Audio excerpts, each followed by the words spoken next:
Hello all you beautiful people out there, what is going on? This is your friend BritikHD with another Predecessor video, and today we are going to be talking about the new jungle update that we witnessed in the closed alpha that just happened of Predecessor. So if you guys do enjoy this video, please drop a like and let's get right into the video. Now you guys know I am a jungle main, so I was pleasantly surprised when the jungles were updated with the red and blue jungle buffs, as well as the river buffs getting more variants to them to spice up the gameplay. I really enjoyed it. You know, red did what red always does, dealing damage and slowing on hit. Blue helped with mana and CDR. But blue was a little interesting because the way blue worked in Predecessor is that it gave you mana based on hits. So you could only earn that mana if you were striking targets, which means if you were a jungler farming jungle camps, that was the best way to get your mana back, rather than it just coming back naturally on your way to ganking lane. I actually really enjoyed that change because it does prioritize that you kind of build up your mana first. You can't just grab blue buff and then gank right away with this crazy buff on your hands. And so that was a nice touch to the traditional blue buff that I did enjoy. And also the river buffs were very, very interesting as well. They weren't the same as the river buffs in Monolith, as you guys might remember them. There were some, such as the one that gave you movement speed, but we already had that one. We had basically green buff, but in the form of a river buff, so that one gave you a shield. There was another one that improved your ability damage, and then there was another one that if you had consecutive instances of damage dealt on an enemy, then it would help you kill them even faster. It was just this cascade of DPS. So a lot of interesting ideas thrown around in the river camps. I really do enjoy it, and I did enjoy my time jungling in the Predecessor jungle. It wasn't as quote-unquote bland, it wasn't as basic as it was before these buffs were introduced, and it was a lot of fun to play.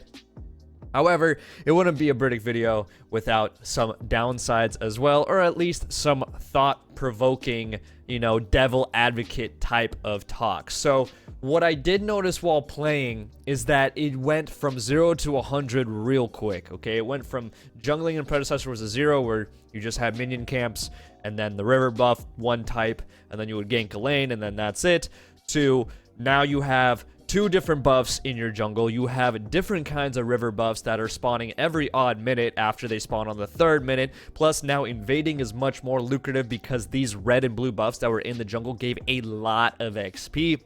I found myself almost stressed out trying to get to every objective on time, making sure I was there, especially for my laners as well. When it came to ganks, you definitely had to sacrifice a lot of farm to go and gank a lane, because if you were to gank a lane while one of your blue buff or your red buff were up, you were possibly missing out on a lot of XP if somebody else took that buff, or a lot of gold if somebody else took that buff, to the point where it also seemed more lucrative to just farm and invade and farm and invade and not really gank lanes too often, especially with the assist XP and the assist gold not being as good as just the gold that you get for farming in the jungle. Only if you really actually secured the kill in the lanes when you did go for the ganks was it maybe worth it to gank the lanes for yourself as the jungler, despite, you know, helping your laners out and helping your team get ahead in their own lane matchups. Still, as a jungler, you were more incentivized, it seemed, to farm instead of actually go in and help your teammates out and gank and rotate. And of course, you also had to go and help secure Fangtooth and or Prime as the jungler, especially with the new item that they added in, which was Flame, basically like Smite from League of Legends, where you just do a lot of damage to a neutral or enemy minion. This helped tremendously when securing Fangtooth or Prime.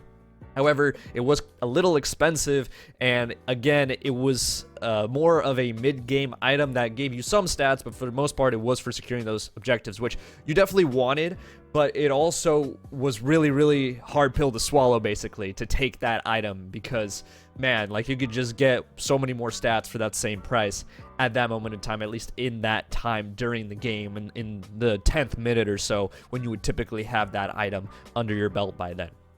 So it just felt like a lot. Personally, I would say that at least make assist XP a little more rewarding, to make it a little easier and more tempting to gank the jungler, because honestly, every time I were to gank a lane and I saw one of my buffs was up off cooldown, my first thought was, oh man, the enemy jungler is going to see me in this lane, he's going to invade me, he's going to take that buff, and he's going to get so much more ahead of me in level and in gold, because those buffs were worth a lot, especially in the first 5 to 6 levels. Red buff, blue buff, man, they give you crazy, crazy XP and gold, not to mention the buffs themselves.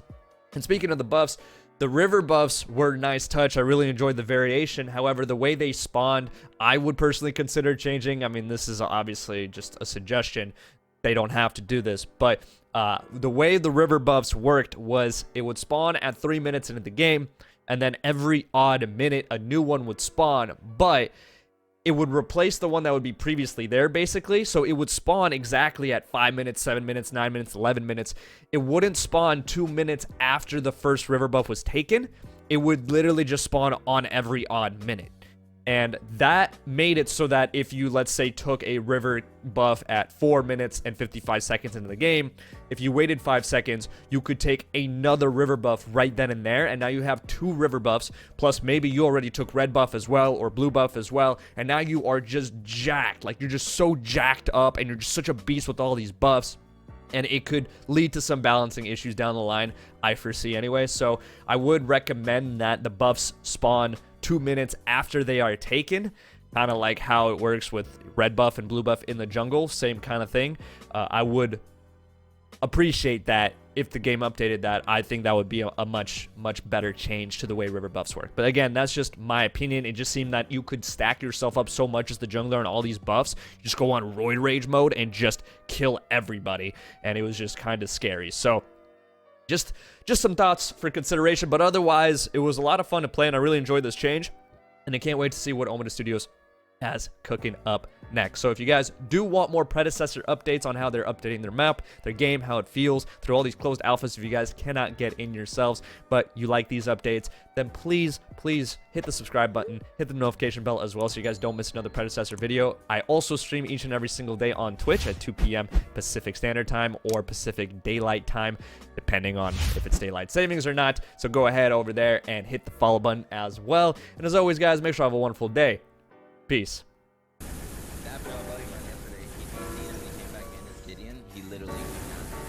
Wait, I have infinite right clicks, but they don't do damage for shit.